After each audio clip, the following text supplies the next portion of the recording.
आज बहुत ही सौभाग्य की बात है, हमारे पुराने मित्र रतनजीत जी हमारे साथ है। साथ में और ज्यादा सौभाग्य की बात है कि मेरे दूसरे मित्र धर्म प्रकाश जी भी हमारे साथ है। एक बहुत ही अच्छा दिन है कि दोनों मित्रों को एक साथ मिल गया। दोनों मित्र एक साथ मिल गए। आज हम लोग एक ही साथ गुरुकुल में पढ़ते थे। आपको थोड़ा परिचय दिला दूं सबके लिए। जी जी। हम लोग एक ही साथ दयानंद ब्राह्म महाविद्यालय जो हिसार में है स्थित, उस गुरुकुल में एक ही साथ हम पढ़ते थे। बहुत दिन बाद मुलाकात हुई तो हमारे रतनजीत जी, धर्म प्रकाश जी को तो सब लोग पहचानते हैं। हमारे जोन में, बाहर जोन में बहुत ही फेमस है धर्म प्रकाश जी, अपने भजन के लिए, अपने सुरीला कंठ के लिए। और रतनजीत जी जो है आयुर्वेदाचार्य हैं, वैद्य हैं और खास करके नाड़ी वैद्य वैद्य हैं। तो उनके आज अनुभव सुनेंगे। आज बहुत खास बात होने वाली है हमारे जीवन के लिए। तो मैं ज्यादा टाइम नहीं लेता हुआ दोनों को पुनः हमारे इस पश्चिम बंगाल प्रांत में स्वागत करता हूं। और अभी ईश्वर स्तुति मंत्र के पश्चात मैं धर्म प्रकाश जी से अनुरोध करूंगा कि वे अपना ईश्वर स्तुति भजन प्रस्तुत करेंगे। सबसे पहले गायत्री मंत्र एवं ईश्वर स्तुति मंत्र। ओम भूर्भुवः स्वः तत्सवितुर्वरेण्यं भर्गो देवस्य धीमहि धियो यो नः प्रचोदयात्। ॐ विश्वानि देवसवितरितानि परासुव यद्भद्रं तन्न आसुव। ॐ अग्नेनाय सुपथाराय अस्मानि देववयोनानि विद्वान् युयुद्धस्मद्योराणमेनो भूयिष्ठान्ते नम उक्तिं विधेम। ॐ शान्तिः शांति शांति। तो मैं धर्म प्रकाश जी से अनुरोध करता हूं, आचार्य धर्म प्रकाश जी अपनी सुरीले कंठ से ईश्वर स्तुति भजन प्रस्तुत करें।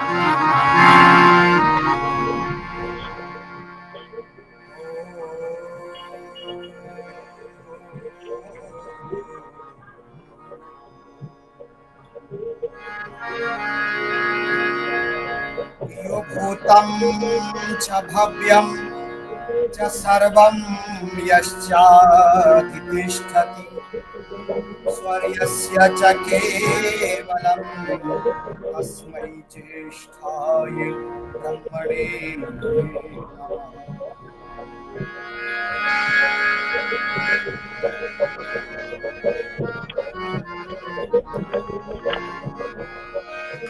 प्रभु आपसे बढ़कर किसी में बल नजर आता नहीं, आपसे बढ़कर कोई निर्मल नजर आता नहीं।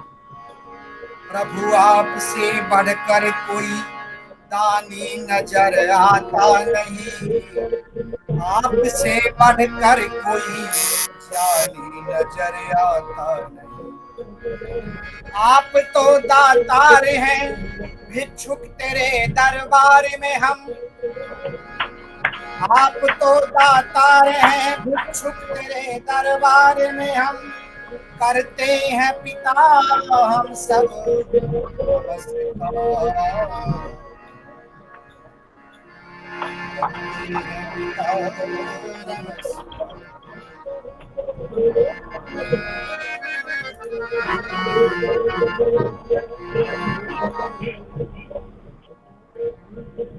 किसी ने पूछा कि तेरा धन माल कितना है, किसी ने पूछा कि तेरा धन माल कितना है, तो किसी ने पूछा कि तेरा जाहू जलाल कितना है, किसी ने पूछा कि तेरा परिवार कितना है, किसी ने पूछा कि तेरा कारोबार कितना है, मगर किसी ने यूं ना पूछा कि तेरा प्रभु से प्यार कितना है, तेरा प्रभु से प्यार कितना है। आज के इस अंतर्जालीय सभा में उपस्थित सभी मेरे साथियों और आज विशेष रूप से दिल्ली से जुड़े हुए मेरे परम मित्र श्री रत्नजीत चौधरी जी, बहुत वर्षों हो गए साक्षात मिले हुए। हालांकि कुछ दिन पूर्व इनसे बात हुई थी मुझे 2-3 बार, और आज कल जब प्रणव जी हमारे मित्र जब बताए, बहुत खुशी हुई कि चलो हमारे गुरुकुल के साथी जो आयुर्वेद के क्षेत्र में बड़े कार्य कर रहे हैं, ये बहुत अच्छी बात है। सभी अपने अपने क्षेत्र में कार्य कर रहे हैं। सेना में जाने की बड़ी इच्छा और उधर इन्होंने अपना कदम भी बढ़ाया था, लेकिन आकर के और इन्होंने जो है अपने आयुर्वेद के क्षेत्र में लोगों को निरोगता देने के लिए, लोगों को स्वस्थ रखने का जो कार्य कर रहे हैं, बहुत ही साधुवाद के पात्र हैं। आइए, मुझे ईश्वर स्तुति के लिए समय दिया गया है। परम पिता परमात्मा से अपने स्वस्थ जीवन के लिए, सुंदर जीवन के लिए, मंगलमय जीवन के लिए कि हमारा ये जीवन स्वस्थ और परिपूर्ण हो। और जब स्वस्थ और मंगलमय जब ही होगा जब हम आयुर्वेद की शरण में जाएंगे, योग की शरण में जाएंगे। आइए प्रभु से प्रार्थना करते हैं। आप सब ध्यान से मेरे साथ ईश्वर स्तुति का एक भजन सुने, जिसमें प्रभु से, उस ईश्वर से सुंदर प्रार्थना की गई है कि प्रभु मेरे जीवन को कैसा बनाओ। आइए।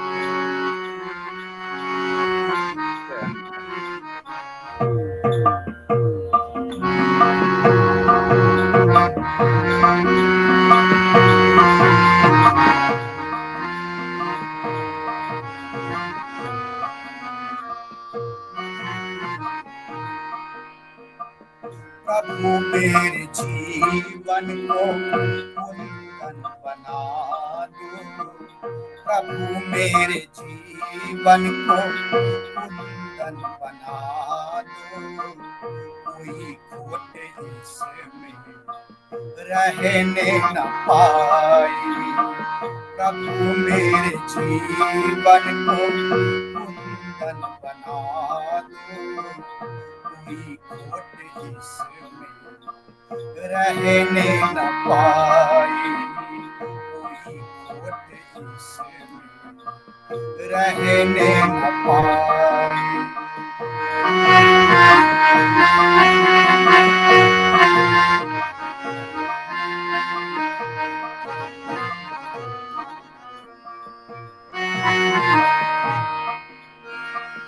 करो मेरे जीवन में ऐसा उजाला, करो मेरे जीवन में ऐसा उजाला, हर श्वास हो तेरे चिंतन की माला।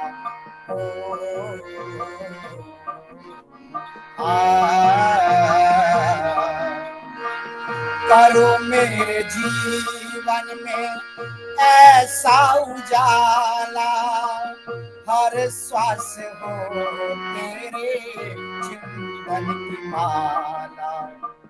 मेरे दिल की दुनिया को इतना बदल दो, मेरे दिल की दुनिया को इतना बदल दो कि दुनिया तेरी मुझे गले से लगाई, कि दुनिया तेरी मुझे गले से लगाई। प्रभु मेरे जीवन को कुंदन बना दो, कोई खोट इसमें रहने न पाए।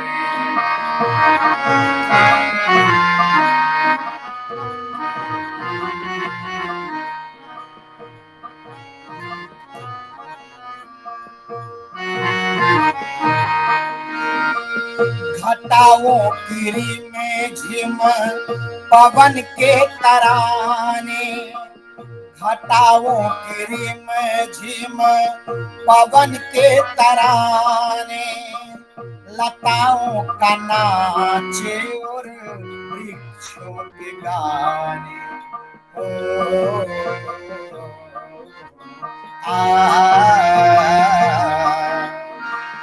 घटाओं की रिम झिम पवन के तराने, लताओं का नाचे और वृक्षों के गाने।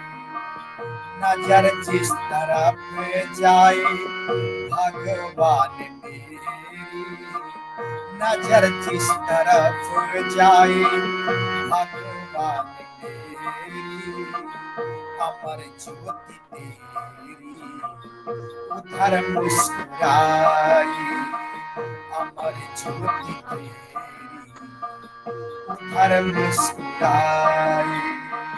प्रभु मेरे जीवन को कुंदन बना दो, कोई खोट उसमें रहने न पाए।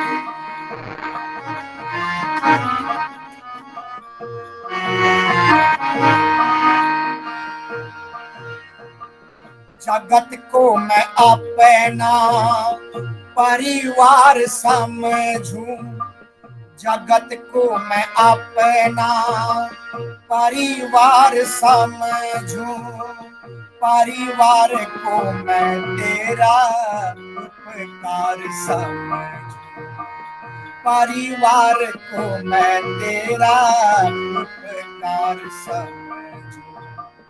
कुसंग लोभ अभिमान द्वेष और आलस्य, कुसंग लोभ अभिमान द्वेष और आलस्य, कोई इनमें मुझे सताने न पाए, कोई इनमें मुझे सताने न पाए। प्रभु मेरे जीवन का उद्धार कर दो, प्रभु मेरे जीवन को कुंदन बना दो, कोई खोटे से रहने न पाए।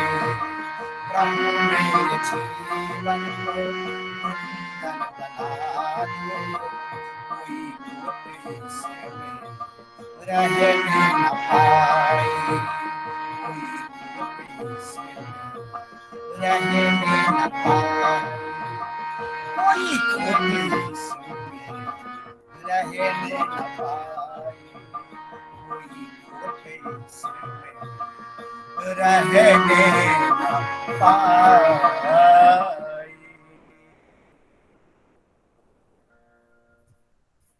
धन्यवाद। बहुत सुंदर, बहुत सुंदर, बहुत सुंदर, बहुत सुंदर भजन था धर्मप्रकाश जी। एक्चुअली हम तो धर्मप्रकाश जी के भजन सुन के जितना सुनते उतने ज्यादा सुनने की इच्छा पैदा होती है, तो क्या करें, समय की पाबंदी है। समय की पाबंदी है। जी जी, भाई साहब के तो भजन सुन करके हम लोग मतलब तृप्त ही नहीं होते हैं। और आज तो प्रणव भाई साहब ने आज ज्ञान रूपी मतलब संगम ला दिए हैं, और दोनों बड़े भाई, तीनों बड़े भाइयों को बहुत ही अभिनंदन। सचमुच में आज सब हम लोग कृतार्थ हो जाएंगे ये ज्ञान रूपी संगम को सुन करके। बहुत बहुत बहुत बहुत धन्यवाद। तो अभी मैं अनुरोध करता हूँ हमारे आज के मुख्य वक्ता आयुर्वेदाचार्य रतनजीत चौधरी जी से कि वे हमें आयुर्वेद का ज्ञान देकर हमें कृतार्थ करें। आचार्य रतनजीत जी।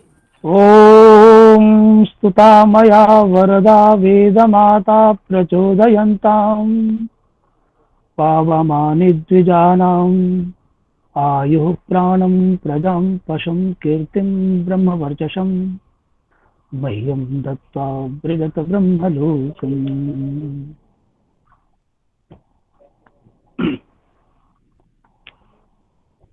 सभी जितने भी श्रोता बंधु और अपने सहपाठी श्रीमान प्रणव जी, धर्म प्रकाश जी, अन्य मित्र,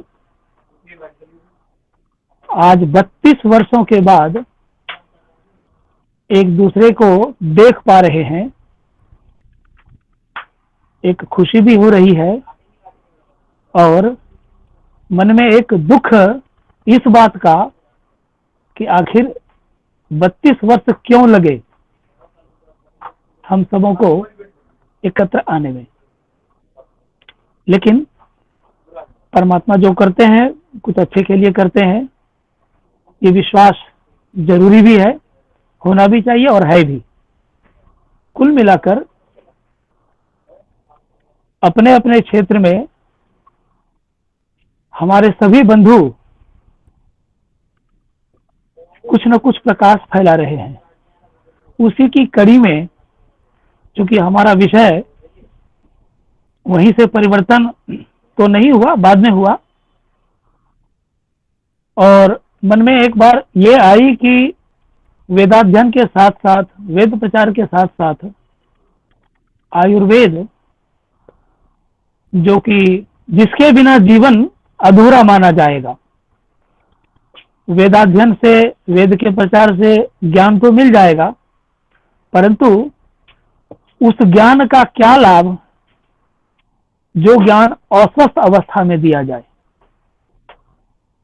स्वस्थ होकर के ज्ञान अर्जन करना और स्वस्थ रूप में ज्ञान देना, ये दो बातें समझ में आई। यदि हम निरोगी हैं, दीर्घ काल तक जीवित रह करके और धर्म का प्रचार प्रसार, वेदाध्ययन, अध्यापन, ये सारे कार्य हो सकते हैं, तो मन में यही आया था कि नहीं,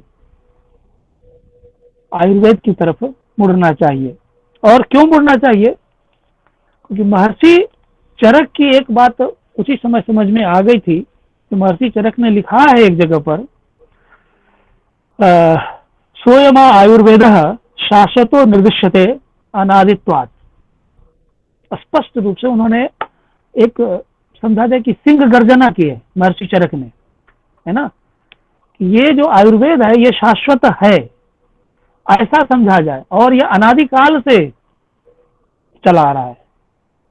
अर्थात हमारे जीवन में जीवन को अधिकतम दिनों तक अक्षुण्ण रखने के लिए स्वस्थ रहना कितना जरूरी है, और उसके विषय में जो उन्होंने व्यवस्था बतलाई, उस व्यवस्था के हिसाब से अभी हम लोग कितना चल पा रहे हैं, कितनी जानकारी है, नहीं जानते। स्वस्थ रहना सभी चाहते हैं, बिल्कुल सत्य है, 100% सत्य है। हो सकता है कि हर व्यक्ति चाहता है मैं बीमार ना पड़ूं, मैं स्वस्थ रहूं, परंतु स्वस्थ कैसे रहा जाए, यह एक महत्वपूर्ण बात होगी। या विषय ही यही रखा गया। प्रणव जी से बात हुई कि क्या, मैंने कहा नहीं, शुरुआत में क्या है, सब कुछ सब कोई जान रहे हैं, क्या स्थिति में दुनिया है सब पता है, लेकिन एक ये विषय आना चाहिए कि हमारे दैनिक जीवन में आयुर्वेद का महत्व क्या है। रोज सोना, रोज जगना और रोटी के लिए हर व्यक्ति कोई ना कोई कार्य करता है पेट भरने के लिए, और इसी को शायद सभी कोई अपना जीवन मान चुके हैं। एक प्रश्न आया कि नहीं, क्या यही जीवन है? इतने से हम सब कुछ कर सकते हैं? हाँ, रोटी कमाई जा सकती है, धर्म को बचाया जा सकता है। जीवन कहाँ 100 वर्ष जीते थे लोग। जीवेम सर्धा शतम, सुनयाम सर्धा शतम, प्रब्रवाम सर्धा शतम, अधिनाश्याम सर्धा शतम, भूयश्च सर्धा शता। वेद कहता है। क्या ये सर्धा शतम जिस तरह से अभी जी रहे हैं हम लोग, संभव है? संभव नहीं। इसलिए संभव इसलिए नहीं है कि हमारी दिनचर्या, हमारा दिन हम अपने हिसाब से जी रहे हैं, और कुछ जानकारी में जी रहे हैं, कुछ जबरदस्ती जी रहे हैं, और कुछ मजबूरी में जी रहे हैं। हमारे पास कई रोगी भी आते हैं, बातचीत होती है, तो हम समझाते हैं, तो एक ही वो बात उधर से कहते हैं कि वैद्य जी सब तो सही है, परंतु क्या करें, हमें 11 बजे रात में घर पहुंचते हैं, ऐसी स्थिति में हम क्या कर सकेंगे? मैं सुबह 9 बजे निकल जाता हूँ, मैं क्या करूँ? मैंने अपनी दिनचर्या का रोना वो अपने काम से जोड़ के देखते हैं। मेरा प्रश्न है सबसे, क्या हम रहेंगे तभी तो हमारा काम रहेगा, हमारी नौकरी रहेगी, या जो जिस क्षेत्र में कार्य कर रहे हैं अपनी जीविका के लिए, वो तब रहेगा जब हम हैं, हमारा स्वास्थ्य है। और जीवेम सर्धा शतम तभी संभव भी है। इसलिए कार्य सबको करना है, जीना सबको है। मैं भी 11 बजे रात में घर वापस जाता हूं अपना कार्य करके, विभिन्न जगहों पर कार्य करके, लेकिन एक ही संकल्प मन में लिया। अब तो 15 साल 16 साल हो गए लगभग इस संकल्प को लेके चलते हुए, कि नहीं, जो अपनी दिनचर्या है, जो अपनी जीवन की व्यवस्था है, उसको जिद करके अपने ऊपर लागू करना है। ये जिद जब हम करते हैं या संकल्प जब हम करते हैं, तो उसमें से एक ऊर्जा तो निकलेगी कुछ न कुछ, और वो ऊर्जा हमें सहायता देगी, क्योंकि मन में एक ध्येय लेके चलना है कि हमें स्वस्थ रहना है और स्वस्थ ही रहना है। बाकी कार्यकाल चलता रहेगा, सबका चल रहा है। अभी पीछे के समय को, 1 साल पूर्व को हम याद करते हैं, जो अभी ये कोरोना काल गुजरा है अभी का और पिछले वर्ष का 2019-20 का और अभी तक का, उसमें जो अनुभव आया, कहाँ गई हमारी रोजी रोटी, कहाँ गया हमारा कार्यकाल, कहाँ की नौकरी? कुछ भी नहीं, केवल घर में डूब के रहे सारे। क्यों? जीने के लिए, जीना है इसलिए, जीवन से डर लगा इसलिए। सिद्धांत कहता है, भय से तभी तक डरो जब तक भय दूर है। भय यदि नजदीक आ गया तो डरना नहीं, प्रतिकार करना, ऐसा कहता है।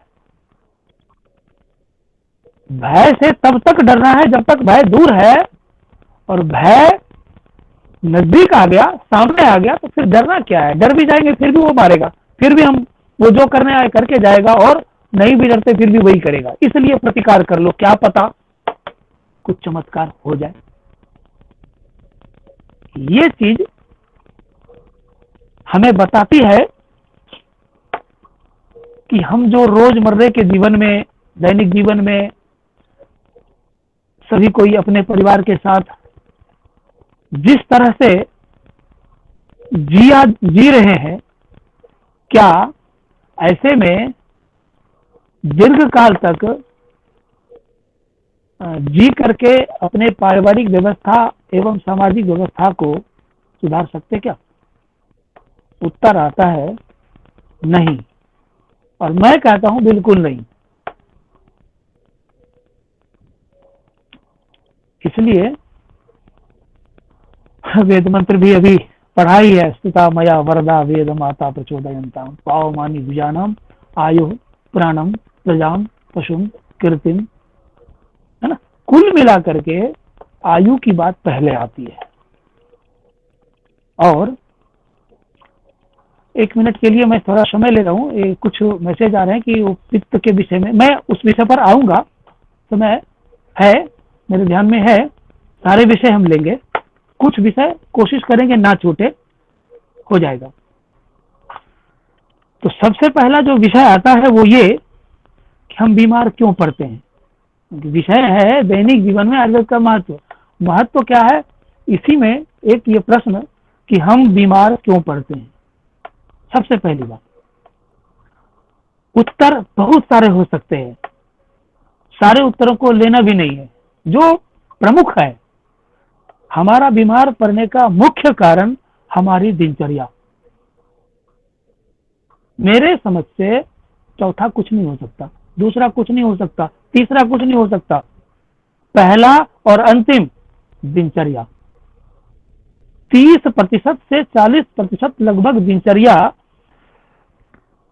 हमारे जीवन को प्रभावित करती है निश्चित रूप से।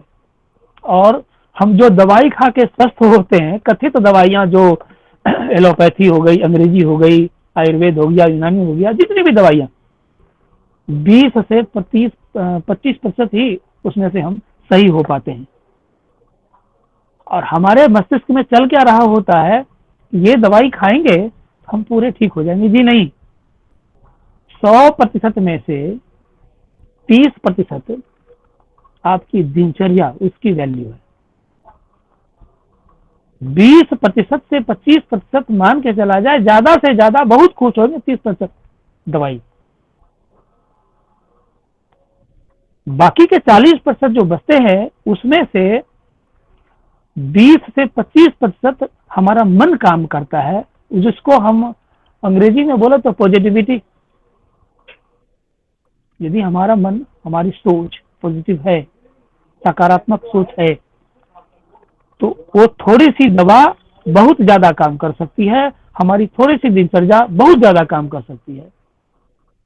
नेगेटिविटी आने के बाद जो 25% दवा को काम करना था, हो सकता है घट करके वो 10-20% पर आके रुक जाए। कुल मिलाकर दिनचर्या, हमारा मन का मतलब पॉजिटिविटी, हमारा खान पान, ये जरूरी है। बचती है और 20% बचता है। 20% तभी बीमार है क्योंकि हमारा जो वातावरण है बहुत ज्यादा दूषित हो चुका है, और उसका प्रभाव कहीं ना कहीं शरीर पर, स्वास्थ्य पर पड़ता ही है। क्योंकि इसमें से हमारे में बहुत सारे बंधु प्रवासी भी होंगे, जो प्रवास करते होंगे। तो ऐसी स्थिति में सब जगह एक जैसा संभव नहीं रहता होगा। वो कहावत है, कभी घी घना, कभी मुट्ठी भर चना, कभी वो भी मना। तो ऐसी स्थिति में स्वस्थ रहने की कल्पना कहां तक उचित है। हम विषय पर आते हैं। जो मानसिकता की बात हमने करी थी, पॉजिटिविटी निगेटिविटी, उसमें से हम पॉजिटिविटी को लेकर के चलें, है ना, तभी हम हर कार्य को सार्थक रूप से कर पाएंगे।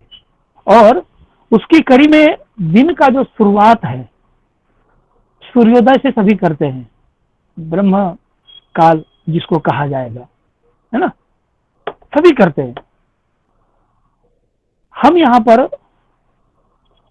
उसी समय से शुरू करते हैं। लेकिन एक बात यहां पर हो सकता है सबके लिए उचित ना हो, लेकिन मैं बोलना चाहूंगा।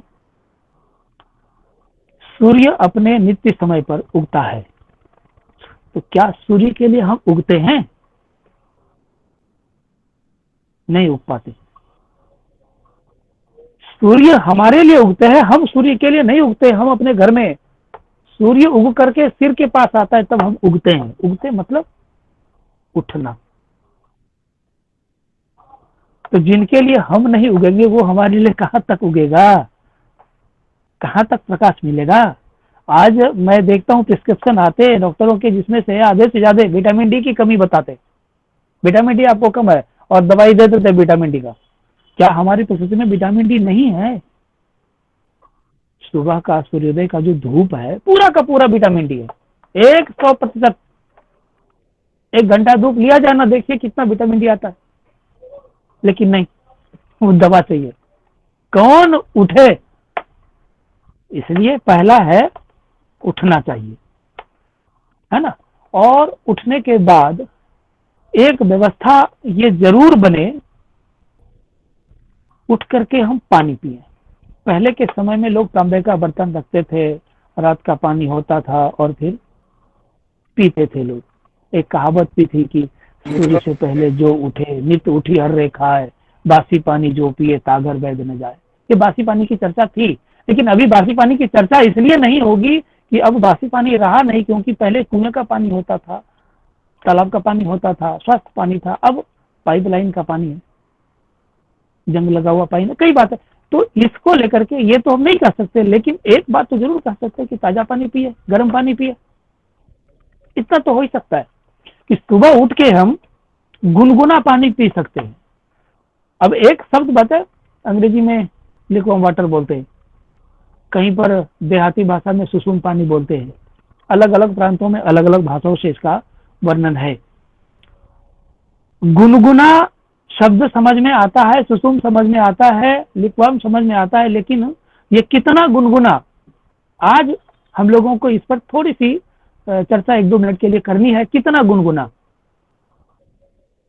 तो शास्त्र कहता है, शास्त्र, मैं शास्त्र का भी पता दे दूं। महर्षि चरक के शिष्य थे महर्षि वाग्भट। उन्होंने जो पुस्तक लिखी है अष्टांग हृदयम, उनमें उन्होंने चर्चा की है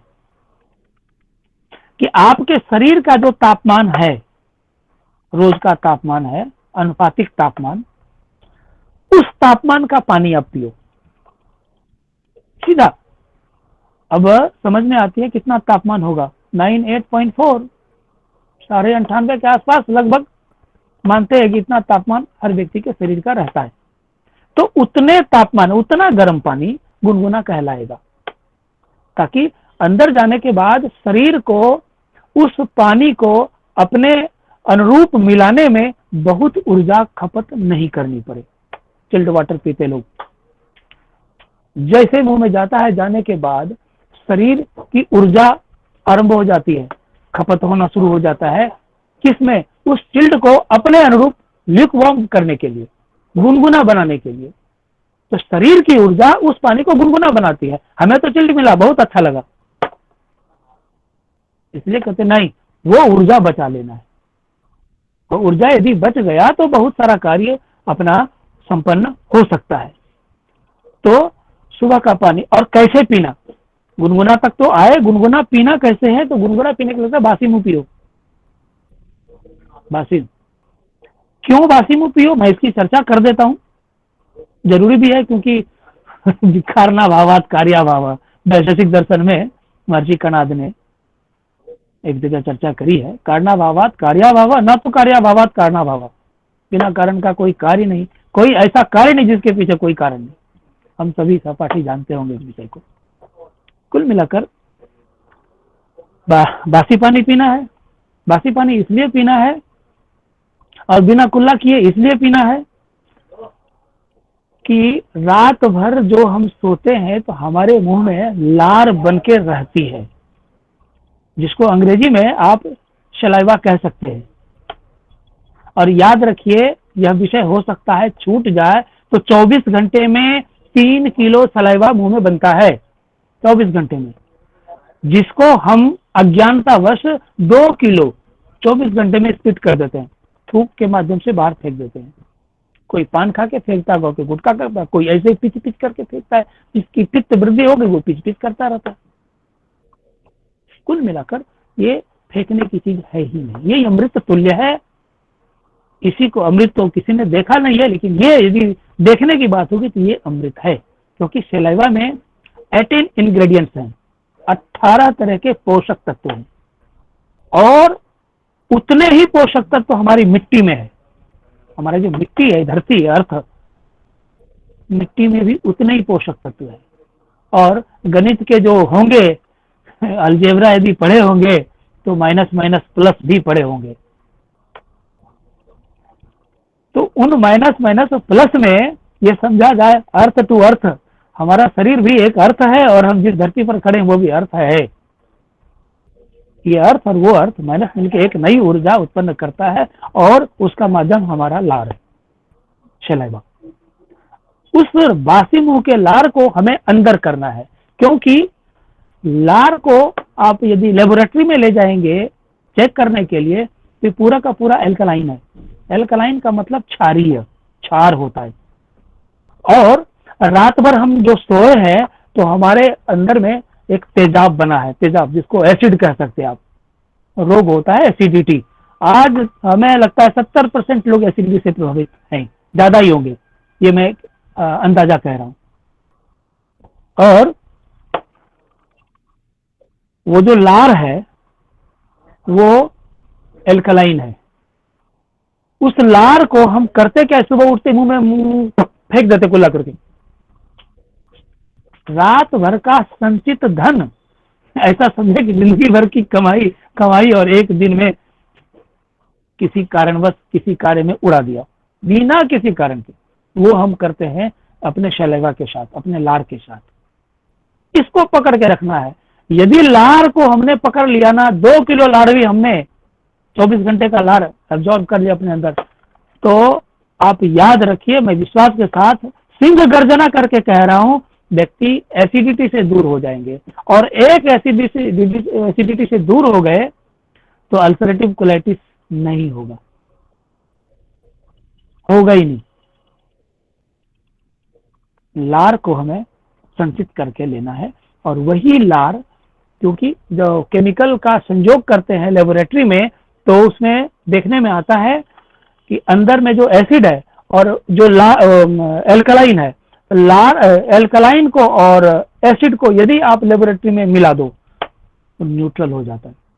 आप किसी भी वैज्ञानिक से आप पूछ सकते हैं, जो साइंटिस्ट है उनसे पूछ सकते हैं, जो टेक्निकल होंगे, टेक्नीशियन होंगे, लेबोरेटरी टेक्नीशियन, वो बता सकते हैं आपको ये चीज कि एल्कलाइन प्लस एसिड दोनों को यदि मिलाया जाए तो न्यूट्रल होता है, 0। अब आ जाइए विषय पर।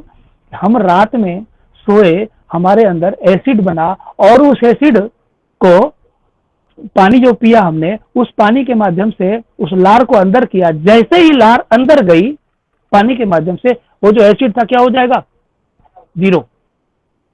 अब दिन भर हमारा बहुत अच्छा चल रहा है, क्यों हो गया, एसिड का काम खत्म। ये पहला काम सुबह का करना है। 100 काम छोड़ के करना चाहिए, इसमें मजबूरी नहीं। उठा जाए कुल्ला के, हाँ बहुत सारे ऐसे हैं कि मुंह गंदा रहता है, अरे रात में ब्रश करके सो सकते हैं, रात में मुंह धो के बढ़िया से सो सकते हैं। उस मुंह में जो है वो लार रहे तो इससे पित्त का शमन हो जाएगा। अभी मैसेज आया था कि पित्त के विषय, तो पित्त का शमन हमारा यहाँ से शुरू हो जाएगा। और पित्त यदि पित्त का शमन हो गया, एसिडिटी होगी नहीं। तो इसलिए बिना मुंह धोए बासी मुंह पानी पीना चाहिए। कितना पानी पीना चाहिए, 2-3 गिलास पी लीजिए, कोई बात नहीं। और 24 घंटे में कितना पीना चाहिए, उसके लिए सूत्र है। वो सूत्र दिया है महर्षि भागवत ने कि आपके शरीर का जितना वजन है उस वजन को 10 से भाग दे दीजिए, डिवाइड बाय 10, और -2 कीजिए। जितना बचता है उतने लीटर में पानी हमें लेना चाहिए। उदाहरण के लिए 60 किलो यदि किसी का वजन है तो डिवाइड बाय 10, 6 और -2, 4 किलो, 24 घंटे में 4 किलो। अब आता है कैसे लेना ये पानी। भाई 2-3 समय छोड़ के लेना है पानी। भोजन के 1 घंटे बाद, किसी भी समय का भोजन हो उसके 1 घंटे बाद पानी लेना है, क्योंकि आपका 40 से 42 मिनट अमाशय में लग जाता है, अमाशय से स्मॉल इंटेस्टाइन में जाने में, छोटी आंत जिसको बोलते हैं। उस वक्त पानी नहीं चाहिए। यदि पानी देंगे आप तो बस ऐसा ही होगा कि आग में पानी डाल दिया हमने, चूल्हे में पानी डाल दिया। अगर चूल्हे में पानी डलता है तो क्या होता है सबको पता है, फिर कुछ नहीं बन सकता। वही हमने किया, वहीं से हमारा पाचन खराब होगा। पाचक जैसे ही पाचन खराब होगा फिर वही से समस्या हमारी शुरुआत है। और लगभग जो देखने में आता है कि एक निवाला खाया, निवाला मतलब बंगाल में कौर कह सकते हैं, है ना, बंगला में कौर मतलब, तो एक निवाला खाया नहीं, एक गिलास पानी पी गए। ये उचित पद्धति नहीं है और बिल्कुल नहीं है। समय को देखते हुए मैं इतना ही कहना चाहूंगा कि पानी जितना पीने की व्यवस्था की गई है उसको 24 घंटे में पानी लेना है और घूट घूट करके लेना है। चाय सभी पीते होंगे, चाय कैसे पीते हैं वह देख लीजिए, वही स्टाइल आप अपने पानी में सूट कीजिए। पानी कभी भी दे और दे दबा दब नहीं, बिल्कुल नहीं। पानी जितना धीरे पिएंगे आप, क्योंकि वो आपके तापमान का पानी होगा 98.4 लगभग, वो पानी जब सिप करके आप पीते हैं तो उतनी बार आपके मुंह का लार अंदर जाता है। हम इसीलिए मैं उद्देश्य केवल बताना चाहता हूँ, सुना सबने होगा, उद्देश्य मैं आज ये कहना चाह रहा हूँ कि वो धीरे धीरे पानी पीने का, सिप सिप करके पानी पीने का एक ही कारण है कि हम कितना ज्यादा लार अपने अंदर ले लें। वो लार जितना जाएगा वो क्या हो जाएगा, वो एल्कलाइन अंदर गया तो एसिड अपने आप साफ हो जाएगा। साफ जैसे ही होगा, हम कितने क्लीन अंदर से हो सकते हैं आप कल्पना करिए। केवल अभी मैंने एक व्यवस्था बताई है, केवल सुबह उठ करके जो पानी की चर्या है ये जरूरी है। पानी पी लीजिए, पानी पीने के बाद जो शौचालय से निवृत्त होकर आना है, फिर आप क्या करेंगे, नहाएंगे। लेकिन एक चीज, आज के समय में अब भोजन की बात यदि सबसे पूछी जाए कि आप भोजन कितने बजे करते हैं, तो वो भोजन को नाश्ता समझते हैं। कहते हैं नहीं हम तो 8 बजे कर लेते हैं। क्या करते हैं, तो वही चाय के साथ 2 बिस्किट ले लिया, हो गए। बंधु आप गलत कर रहे हो। आपके भारत का वातावरण, भारत का जो वायुमंडल है वो आपके नाश्ते को सपोर्ट नहीं करती है, जितनी जल्दी समझ लिया जाए। क्योंकि हमारे यहाँ जो पूरे शरीर में एक जो कंपोनेंट जिसको कहा जा सकता है, जो लीवर के सपोर्ट में रहता है, जिसको हम पेनक्रियाज कहते हैं, हिंदी में उसको अग्न्याशय कह सकते हैं, जठराग्नि कह सकते हैं, अंग्रेजी में पेनक्रियाज। जितने भी मधुमेह से संबंधित रोग होते हैं ना, ये पेनक्रियाज के कारण होता है। इसमें दोषी पेनक्रियाज होता है और उस पेनक्रियाज को दोषी हम बनाते हैं। कारण कैसे बनाते हैं, गलत समय में भोजन करके। ये मुख्य बातें ध्यान रखने योग्य है। सुबह जो सूर्योदय का समय है, सूर्योदय के समय से लेकर के और 2.5 घंटे तक पैनक्रियाज आपका एक्टिवेट रहता है, वो एक्टिवेट रहता है। फिर शाम में सूर्यास्त से 42 मिनट पहले एक्टिवेट हो जाता है। दिन में एक्टिवेट नहीं रहता, दिमाग से निकाल लीजिए। हम कभी भी खा रहे हैं, 2 बजे खा रहे हैं, लंच कर रहे हैं, नहीं, ये अपनी परिपाटी नहीं है, अपने भारत का ये सौदा नहीं है। ये यूरोपियन कंट्रीज के लिए है, क्योंकि पूरे यूरोप में 8 महीने लगभग सूर्योदय नहीं होता। तो जहां सूर्योदय नहीं होता, वहां की जठराग्नि प्रदीप्त नहीं होती, वहां का पैनक्रियाज एक्टिव नहीं होता, उनको नाश्ता करना चाहिए। उनके नाश्ते वहां के लिए नाश्ता है। हमारे यहाँ रोज सूर्योदय है, आज भी हुआ है, कल भी होगा, परसों भी हुआ था। इसलिए हमारी जठराग्नि रोज प्रदीप्त होगी सुबह 2.5 घंटा, एक अप्रोक्स 9 साढ़े 9 बजे तक भरपेट भोजन करना चाहिए, जिसको अंग्रेजी में प्रॉपर बोलते हैं, जो गांव में लोग करते थे और खेत चले जाते थे और 100 वर्ष जीवित रहते थे। यही सूत्र था ज्यादा जीवित रहने का। उस समय हम जो भोजन करते हैं, उस भोजन से समझिए उस भोजन का सारा निचोड़ निकल जाता है। जैसे गन्ना हमने गन्ने की मशीन में डाला तो निचोड़ के पूरा रस बाहर निकलता है और उसकी सेंटी बाहर जाती है। और सपोज कीजिए कि जिस यंत्र के कारण वो निचोड़ा जाता है, जो पिलर बगल का होता है, जिसको गरारी आप कह सकते हो, गेयर कह सकते हैं, वो यदि ढीला हो, कितना रस निकल पाएगा और उस सेठी के साथ कितना रस खराब जाएगा। बस यही विषय समझना है। यदि हम सुबह के समय भोजन कर लेते हैं, तो जो पाचक रस बनता है, क्योंकि पैनक्रियाज का दो ही कार्य है मुख्य, पहला काम एंजाइम बनाना, दूसरा काम इंसुलिन बनाना, और इंसुलिन के अभाव में मधुमेह होता है, डायबिटीज, सबको पता है। और बनाने का कार्य कौन करता है? पैनक्रियाज। पैनक्रियाज एक्टिव कब तक है? 2.5 घंटे तक। हम खाते कब हैं? 2 बजे। उत्तर आप लोग स्वयं ले लीजिए अपने आप कि क्या, कल्पना करिए कितना जीवित रह सकते हैं। फिर जीवे में श्रद्धा शतम कहां से आएगी?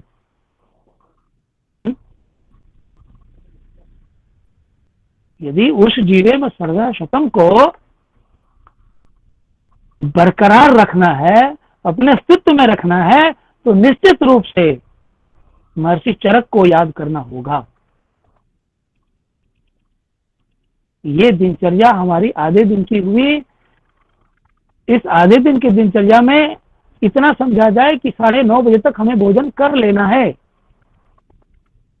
भोजन यदि हमने 9:30 बजे तक कर लिया तो समझिए इंसुलिन भी बना और एंजाइम भी बना, और ये जब बना तो सब कुछ टच करके उसमें से क्या बचेगा? कुछ भी नहीं बचेगा, गन्ने की सैठी बचेगी। बाकी चीज शरीर में यूज हो जाएगा, और जब यूज होगा तो ना फैट बढ़ेगा, ना हम बीमार पड़ेंगे, ना हमारी ऊर्जा घटेगी, ना जल्दी मरेंगे।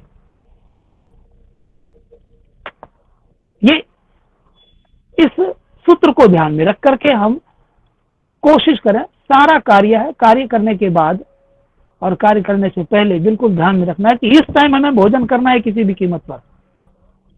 समस्याएं हैं ये जानी नहीं है। गृहस्थी में हम लोग गृहस्थ धर्म का पालन कर रहे हैं, साथ साथ एक सामाजिक व्यक्ति भी हैं, समाज के साथ भी जुड़े हैं, और समाज जब समाज के साथ जुड़े हैं तो फिर प्रांत और देश ये कहाँ जाएगा? ये तो रहेगा ही।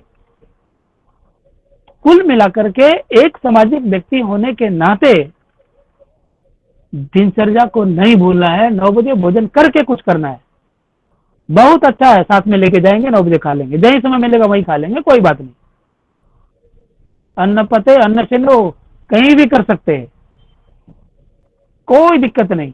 मोह गमनम विगते प्रचेता सत्यम ब्रवीमि, कहीं भी कर सकते हैं दोनों काम, चिंता की कोई बात नहीं है।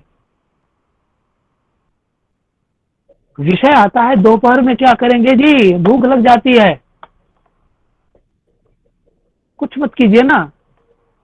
दोपहर में आप फाइबर ले लीजिए, फल ले लीजिए, फल तो खा ही सकते हैं। हाँ, लेकिन सब तरह के फल मत लीजिए, कोई एक तरह का उस मौसम में जो फल हो रहा है। इंपोर्टेड फल नहीं लेना है। जो हमारे भारत का फल है ना वो बहुत अच्छा है, दूसरे देशों से बहुत अच्छा हमारे यहाँ का फल है। हमारे देश में हर ऋतु के अनुसार फल मिलता है, और वो फल हमारे लिए बहुत हितकर होता है। ऋतु की महत्ता बड़ी अच्छी है हमारे यहाँ। ऋतुचर्या, क्योंकि दिनचर्या के बाद ऋतुचर्या आना है। आज का विषय तो नहीं आना है, लेकिन आगे आने वाले समय में यदि समय मिला तो फिर मैं ऋतुचर्या पर चर्चा करना चाहूंगा। ऋतुचर्या छोटा विषय नहीं है, ये भी बहुत बड़ा विषय है ना। तो ऋतु के अनुसार जो है वो फल हम ले सकते हैं। ऋतु के अनुसार हमने वो फल ले लिया, फाइबर मिल गया। हाँ, आदत जिनको अनाज खाने की है संतुष्टि नहीं मिलेगी, कुछ दिन के बाद वो भी मिल जाएगी। और नहीं मिलती है कोई बात नहीं, मुझे श्राप दे दीजिए, लेकिन दोपहर में फल खाइए, 9 बजे भोजन कीजिए, भरपूर भोजन कीजिए, जब जब भोजन कीजिए मुझे श्राप दीजिए, चलेगा। इतना मैं झेलने को तैयार हूं, परंतु यह कार्य किया जाए, जरूरी है, और जिद से किया जाए। अब शाम के समय में जो मेरी आवाज सुनाई दे रही है? ठीक ठीक ठीक ठीक ठीक है जी जी जी जी जी जी ठीक ठीक ठीक ठीक, समय नष्ट नहीं करना। तो शाम के समय में ध्यान रखना है कि जो सूर्यास्त का समय है, सूर्यास्त के समय से 42 मिनट पहले जठराग्नि हमारी प्रदीप्त हो जाती है, यानी पैनक्रियाज हमारा जग उठता है, बिल्कुल जगता है, एक्टिवेट हो जाता है। ऐसे समय में भोजन करना चाहिए, करना ही चाहिए। अब विषय आएगा, अभी मन में चल रहा होगा कि कब तक, तो 90 मिनट जोड़ लीजिए उस समय से, और अप्रॉक्स लेना है तो 6 से 7 बजे तक ले सकते हैं। तक भोजन कर लिया जाए। ये भोजन कर लेंगे तो फिर क्या होगा, रात में जब हम सोने जाते हैं 10 बजे, हमारा पेट इतना हल्का रहेगा, सुबह उठते ही हमें गर्म पानी पी के भागना पड़ेगा। जिनको कहते हैं कि मुझे कॉन्स्टिपेशन है, लैट्रिन नहीं होता, लैट्रिन में मैं 10-10 मिनट बैठा रहता हूँ, वही गीत गाता हूँ, बोलना नहीं चाहता हूँ, बोल देता हूँ, मेरे सपनों की रानी कब आएगी, तो वो शौच के लिए वो नहीं बोलना पड़ेगा, जाएंगे और आएंगे, कोई पता भी नहीं चलेगा कि ये शौच गया और आग दिया। ये तब होगा जब शाम को हम 6 से 7 बजे भोजन करेंगे। 3 घंटे का वक्त मिल जाता है भोजन को पचने के लिए, पच जाएगा लगभग, और उस समय चूंकि पैनक्रियाज एक्टिव है तो वो सब कुछ पचा लेगा, एंजाइम भी बना देगा, इंसुलिन भी बना देगा। लीवर को कितना मदद मिला, हम लीवर पर कितना निर्दयता से वार कर रहे हैं 2 बजे खा करके, सोचिए। फिर कहते हैं जॉन्डिस हो गया, हेपेटाइटिस बी हो गया। ये लीवर पर जो निर्दयता पूर्वक निर्मम हत्या करते हैं हम उसकी, लीवर की, गलत खान पान और गलत समय पर खान पान ऐसा करके। इसलिए बंधु, हत्या मत कीजिए, उसको सपोर्ट दीजिए बेचारे को। एक वो सपोर्ट में रह गया ना तो हीमोग्लोबिन कभी नहीं घटेगा आपके शरीर का, कभी नहीं घटेगा। इसलिए स्वस्थ रहना बहुत जरूरी है, और बहुत जरूरी नहीं है, बहुत ही जरूरी है ना। पहली प्राथमिकता, फर्स्ट प्रायोरिटी इसको देना है, देना। और रात में अब एक सवाल उठता है, क्या करेंगे? खाने की आदत 11 बजे 12 बजे है, उस समय क्या करेंगे? पेट तो मांगेगा कुछ दो, तो क्या बिस्कुट खा लें? अरे नहीं, कुछ भी नहीं, फल भी नहीं खाना है, कुछ नहीं खाना है। उस समय एक काम कर सकते हैं, 10 बजे रात में हम दूध पी सकते हैं। दूध, समझ, ध्यान दीजिएगा, दूध दिन के लिए नहीं बना है ही नहीं। ये हम दिन में दूध पी के गलती करते हैं, दूध रात में पीना है। दूध में जब रात में पिएंगे, और दूध को खड़े होकर पीना है, इसको ध्यान रखना है। पानी की जो चर्चा अभी करी है, कितना पानी पीना है, कब पानी पीना है, पानी बैठ के पीना है। पानी यदि हम खड़े होकर पिएंगे तो ध्यान रखिएगा, अब जिस उम्र में हम सभी चल रहे हैं ना, घुटने बोल जाएंगे और घुटना परिवर्तन करने की नौबत आ जाएगी, कोई फायदा नहीं है। इससे अच्छा है हम बैठ के पानी पी लें, शिप करके पानी पी लें, ताकि वहां की चिकनाई ना जाए। जब वहां की चिकनाई नहीं जाएगी तो सब कुछ ठीक रहेगा। और रात को दूध पीना है तो दूध खड़े होकर पीना है। अब दूध में करना क्या है? दूध में कोशिश कीजिए, भारतीय देशी गाय का घी 2 चम्मच मिला दीजिए। 1 गिलास दूध में, गुनगुने दूध में 2 चम्मच देसी गाय का घी। अब देसी गाय है नहीं, कम है, गौशालाओं में है। देसी गाय इसलिए कह रहा हूँ कि देसी गाय का जो दूध होता है या उसका घी होता है वो A2 क्वालिटी होता है। A2 क्वालिटी एंटी कैंसर होता है, क्योंकि जो देसी गाय है, देसी गाय के जो हम्प होती है ना, जिसको अंग्रेजी में हम्प बोलते हैं, हिंदी में कुबड़ बोल दीजिए, कंधा उठा हुआ होता है ना, तो ये जो है उसको आयुर्वेद की भाषा में सूर्य केतु नाड़ी, उसमें सूर्य केतु नाड़ी होता है। सूर्य जो उगता है तो वहां से ऊर्जा संचित करके एक गोल्ड निर्माण होता है, जिसको आप सोना कहते हैं। क्योंकि इसलिए देसी गाय के दूध में, मूत्र में, गोबर में सोने का कहीं ना कहीं अंश है, गोल्ड। और स्वर्ण भस्म जो दवाई में मरते हुए व्यक्ति को दी जाती है वो कितना महंगा है समझिए, और वो हमारे पास है। तो देसी गाय का घी 2 चम्मच डालिए, और फिर डाल करके उसको फेंटना है ऐसे गिलास में लेके, कम से कम झाग पूरा बन जाए। झाग, झाग समझते होंगे, तो झाग बनना चाहिए। जब झाग अच्छी तरह से बन जाएगी तब उसको खड़े होकर के पी लेना है, पी करके सो जाइए। फिर बताइए कि कॉन्स्टिपेशन कैसे होता है, देखूं मैं भी जरा। कॉन्स्टिपेशन नहीं होगा। हम 11 बजे खाते हैं, पैनक्रियाज सपोर्ट नहीं करती, लीवर कमजोर पड़ेगा, पचेगा नहीं, गैस एसिडिटी होगी। वो जब होगी तो समस्याएं होंगी। एक समस्या को खाली जन्म देना है, वो अपने आप कई समस्याओं की कड़ी जोड़ लेगा, कई समस्याओं की कड़ी जोड़ लेगा। फिर वही पछताने वाली बात। तो कुछ नहीं, उम्र के इस मुका हो सकता है कई छोटे उम्र के भी सुन रहे होंगे तो वो जग जाएं, और अभी अभी से भी हम जग जाए तो कोई दिक्कत नहीं है, तो जब से जागो तभी सवेरा, ऐसा ही मान ले, इतना तो कर ही सकते हैं। पानी पीने की व्यवस्था बताई गई है, पानी पीने का वो समय भी हो गया तय, भोजन का भी समय हो गया, भोजन के 1 घंटे बाद पानी पीना है कम से कम, नियम तो कहता है 1.5 घंटा, लेकिन 1 घंटा तो मानना चाहिए। और फिर पानी जब भी पीना है सिप करके पीना है, इसको भी ध्यान रखिए, ठीक है। अब एक विषय और आता है कि हम भोजन करते हैं, थके हुए होते हैं, तो घर में टीवी चला दिया या मोबाइल देख रहे हैं, जी नहीं, भोजन कभी भी जमीन पर बैठ के कीजिए, और भोजन कीजिए तो भोजन ही कीजिए, उस समय कोई वो न्यूज फिल्म ये या फिर वो टीवी देख कर मत कीजिए, उससे पाचन व्यवस्था पर असर पड़ता है।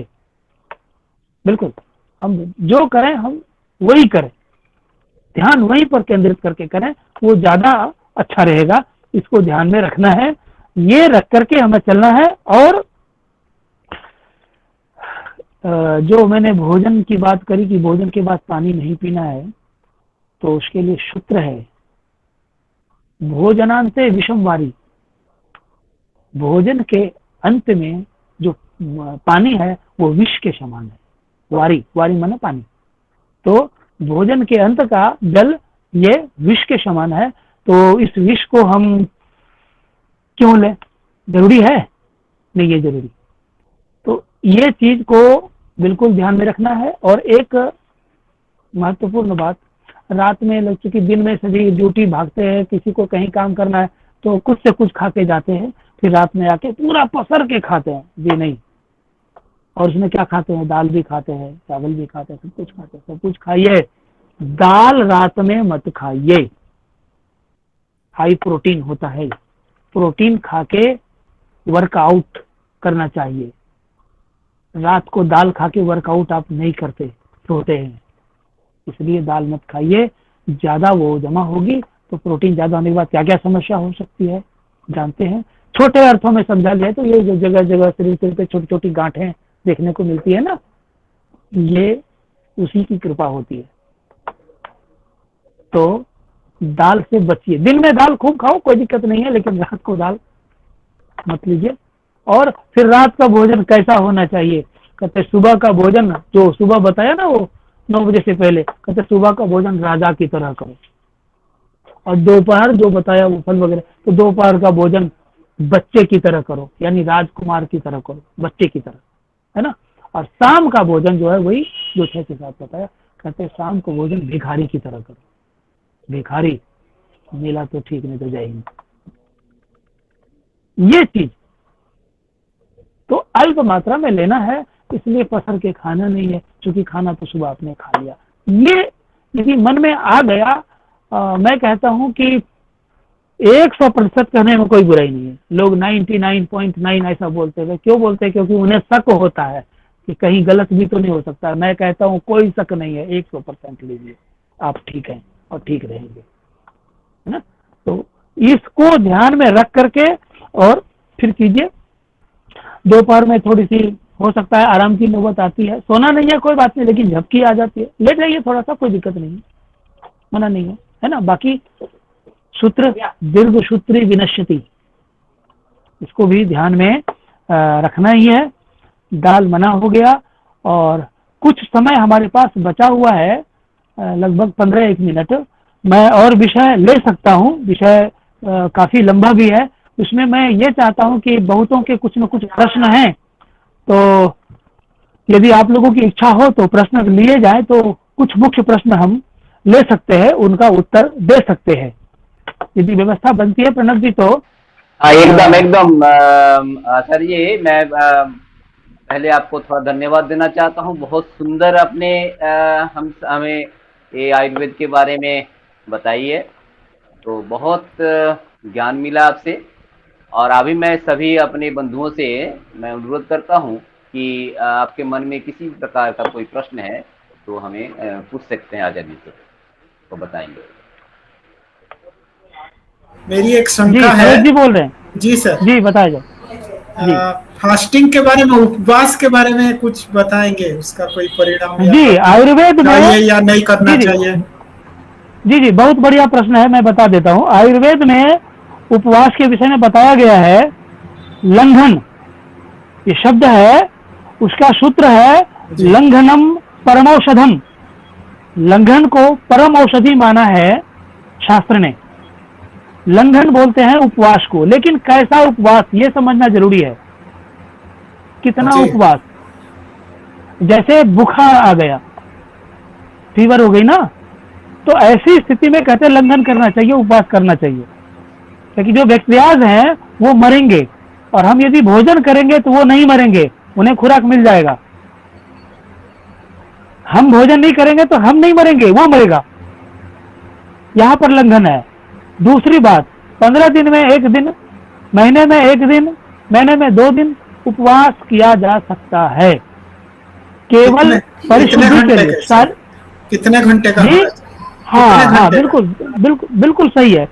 आप व्रत ना मान करके आप एक काम कर सकते हैं, सुबह से लेकर के शाम तक उपवास कर लीजिए।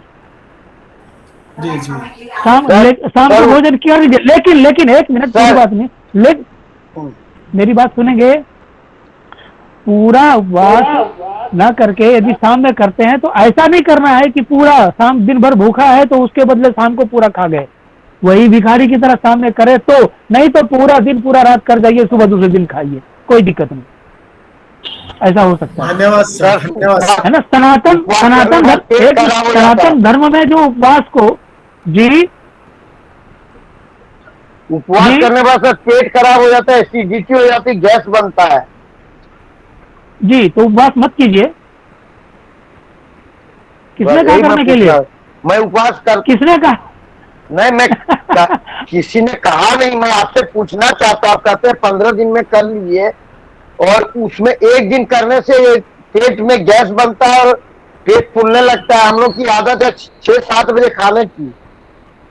सरोज जी ने पूछा था क्या करना चाहिए, उनके लिए जवाब था, उसको अपने ऊपर नहीं लेना है।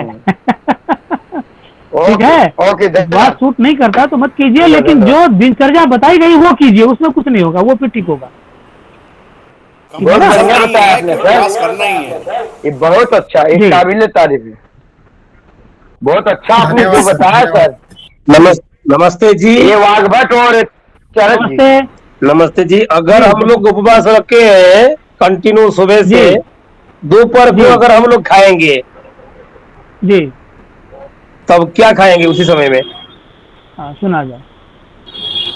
सबसे पहला तो दोपहर मना किया गया है भोजन करने के लिए। अभी थोड़ी देर पहले यही चर्चा हुई है, हाँ हाँ दोपहर हाँ, भोजन अगर नहीं करना। ठीक ठीक ठीक। हम सुबह भोजन करें, सुनिए सर, 9 बजे तक भोजन सर कर लें। सुनिए सर, जी एक बात और है, एक प्रश्न है सर। हम 6 बजे यदि स्कूल जाते हैं, 7 बजे, और 2 बजे लौट के आते हैं, जी। खाएंगे कहाँ 7 बजे? जी हम लोग की जी, दिनचर्या भी तो सबसे देखनी पहले होगी यही ना सर। चर्चा की थी। जी, अब मेरी बात सुना जाए। सबसे पहले शुरुआत करने से पहले मैंने यही चर्चा की थी कि लोगों की 50 मजबूरियां हैं, लोग मजबूर हैं। यही सबसे पहले चर्चा करते हैं कि हम क्या करें। बंधु, एक चीज ध्यान रखिए, आपके शरीर को आपका कार्य नहीं जानता। आप क्या करते हैं आपका शरीर नहीं जानता, आप कौन है आपका शरीर नहीं जानता। आपका शरीर केवल उसी को जानता है जो उनके अनुसार चलते हैं। मजबूरी आपके परिवार के लिए है, आपकी रोटी के लिए है, आपके स्वास्थ्य के लिए मजबूरी नहीं है। आप जिएंगे तभी वो रोटी आएगा घर। ठीक, 7 बजे होता है क्लास, 8 बजे होता है क्लास। मैंने ये नहीं कहा कि जहां है वही खा लीजिए। Panda sir, we have to manage. जी यस यस, वी हैव ठीक टू ठीक मैनेज। ठीक ठीक। हमें मैनेज करना है। हाँ, हम we have कैसे to manage, करेंगे, बिल्कुल, वो नहीं बिल्कुल। बताएगा हमें। हमारा शरीर रहेगा, बाकी सब रहेगा। उसके बाद शरीर स्वस्थ है तो बाकी सब कुछ है, शरीर स्वस्थ नहीं है तो बाकी बिल्कुल। सब बेकार है। बिल्कुल बिल्कुल कहने के लिए फर्स्ट प्रायोरिटी है शरीर को स्वस्थ रखना। माध्यम खलु सर, ये धर्म कहने के लिए है, ये कहने जी। मात्र के लिए। वी आर नॉट सन्यासी एंड साधु महात्मा। हम लोग जब 6 बजे घर से निकलेंगे, उस समय कौन जी। खाना बना के कहेगा डिब्बा में ले जाओ और जी 7 बजे खा तो लेगा? ऐसी तो कोई बात नहीं। ऐसी स्थिति में हम 50 साल जी रहे हैं, यही बहुत है। फिर ऐसा मान के चला जाए। मैंने एक शब्द कहा था, जीवन में सरदा शतम, विषय यही था शुरुआत का। आप इसके लिए इतना हमें ही ये नहीं करना सर, है। शरीर आप यदि 50% में संतुष्ट हैं तो एव मस्तु, कोई दिक्कत नहीं है। माध्यम खलु धर्म साधनम, आपने जो नहीं बताया नहीं, वो खलु धर्म साधनम तब होगा जब आपका शरीर रहेगा।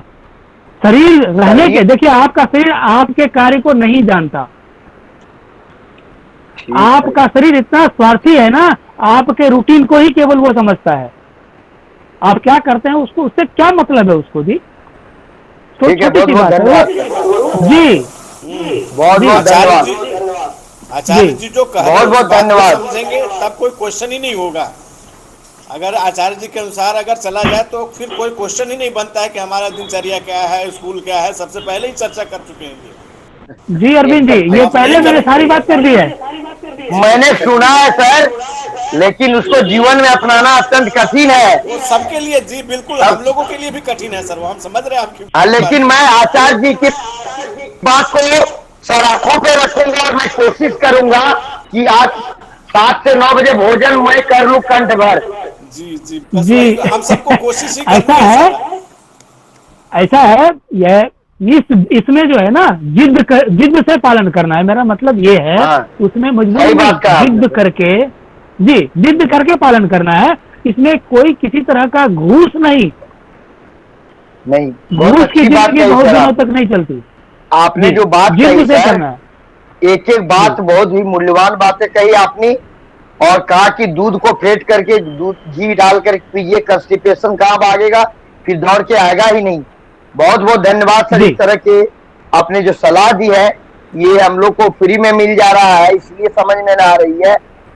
और जब हम इस पे लग जाएंगे तो जीवित सरदा सतम आसान से हो जाएगा। धन्यवाद अगर देसी घी अगर नहीं मिलेगा तो क्या करेंगे? देसी नहीं घी लेना गाय है। का तो अभाव है। नहीं लेना है, गाय अच्छा, पालिए। ठीक ठीक ठीक ठीक ठीक। अच्छा सर, आचार्य बहुत चर्बी नहीं अच्छी बात बढ़ानी है। कही आप। आचार्य जी, दूध बहुत में और अच्छी क्या बात। कुछ मीठा चीज डालना है क्या या नहीं डालना है? जी, आज दूध में कोई मीठा चीज, शक्कर वगैरह डालनी है या नहीं डालनी है? अरे दूध तो मधुरम है, वह दूध तो खुद मीठा है। अच्छा अच्छा अच्छा यदि मिश्री हो जाए तो डाल सकते हैं, चीनी नहीं, क्योंकि चीनी में सल्फर बहुत ज्यादा होता है। अच्छा अच्छा अच्छा। सर दूध में अगर गुड़ मिला जाए बहुत अच्छा है। हाँ, गुड़ मिला सकते हैं, गुड़ मिला सकते हैं, मिश्री और गुड़ मिला सकते हैं। ठीक है, बहुत बढ़िया बात है। जी चीनी तो सबसे नुकसानदायक है। दूध में हल्दी हल्दी मिला के पीने से क्या लाभ होगा, क्या लाभ होता है? हल्दी देखिए, हल्दी में करक्यूमिन होता है, और करक्यूमिन को हम एंटी कैंसर बोलते हैं। तो रोग हो तब उपचार करें, इससे अच्छा है कि उपचार पहले कर ले, रोग ही ना हो। रोग को हम ना आने दें, हल्दी मिला सकते हैं, अच्छा है। कम से कम जो कर्कटार बुध है वो होने से बच जाएगा। ठीक ठीक, धन्यवाद। कोई दिक्कत बढ़िया बढ़िया। बहुत बहुत धन्यवाद जी, बहुत बहुत धन्यवाद जी, बहुत बहुत बहुत धन्यवाद। बहुत धन्यवाद सर। जी बहुत बढ़िया। अच्छे से इन्फॉर्मेशन बहुत आपने अच्छा। नमस्ते जी, नमस्ते। श्रीमान जी नमस्ते। बहुत तो बहुत हल्दी धन्यवाद। मिला करते हैं। आगे भी सर्वेक्षण मार्गदर्शन नमस्ते। मिलेगा। जी बिल्कुल, समय मिलेगा, यथा समय मैं तैयार हूँ, कोई दिक्कत नहीं। कुछ और लोग प्रश्न पूछना चाह श्रीमान रहे जी, हैं। हाँ श्रीमान जी, जी बताया जाए। दूध में जो हल्दी मिला के पीने वाली बात सर ने अभी बोली है, तो क्या हम दूध में जी। हल्दी मिला के उसको गर्म करके पिए या फिर गर्म दूध में ऐसे डायरेक्ट हल्दी मिला के पिए तो ज्यादा उत्तम होगा? एक शब्द उससे पहले आया था, गुनगुना। कवोष्णम दुग्ध सेवनम, उष्ण उष्ण, बिल्कुल बिल्कुल कवोष्णम दुग्ध सेवनम। बिल्कुल सत्यम है ना। तो उष्ण पेय लेना है, गर्म पेय नहीं लेना है। और उष्ण कितना, जितना शरीर का टेम्परेचर है, 98.4। नीजू मैम का दस क्वेश्चन शरीर सही जाएगा। जी जी जी अच्छा, जल और दूध जी, दोनों के लिए वही उष्णता चाहिए? जी, मतलब कोई भी पेय पदार्थ हो, सभी के लिए उष्णता उतनी ही रहनी चाहिए, 98। उतना ही चाहिए शरीर को, शरीर उतना ही मांगता है। अच्छा अच्छा, ठीक, बहुत उत्तम जी सर। धन्यवाद। जी, बाकी और प्रश्न होंगे तो मैं 9 बजे से 10 बजे उपलब्ध हूँ।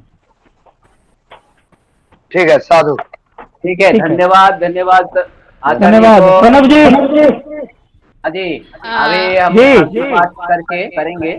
जी शांति पाठ किया जाए। पाठ करके अभी अभी आज की सभा समाप्त करेंगे। और भी किसी का जी। भी प्रश्न रहेगा तो जैसे आचार्य जी ने कहा कि 9 बजे के बाद आप पूछ सकते हैं उनको, नंबर भी दे दिया गया है।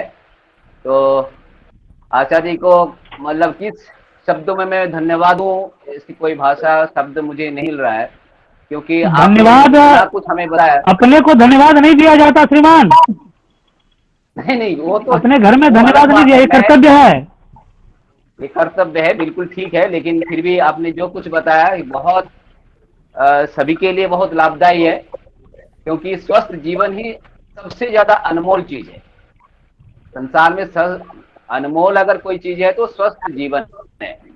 शरीर स्वस्थ है तो बाकी सब कुछ स्वस्थ है, दुनिया स्वस्थ है। शरीर अगर अस्वस्थ है तो दुनिया अस्वस्थ है। तो आचार्य जी ने मुझे सैनिटाइजर बनाने का उपाय बताया था, तब से मैं वही सैनिटाइजर प्रयोग कर रहा हूँ घर में। कर रहे ना? बहुत सुंदर, केमिकल फ्री है वो, केमिकल फ्री। अच्छा ठीक है, ठीक है। नेक्स्ट दिन अगले दिन फिर आचार्य से फिर भी बहुत कुछ और सीखेंगे और जानेंगे। तो अभी शांति पाठ करते हैं।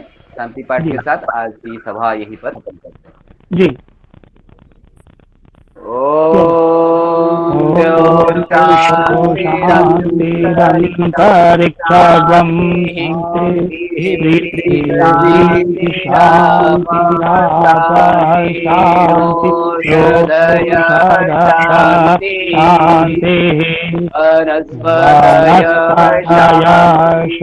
शांतिर्विश्वे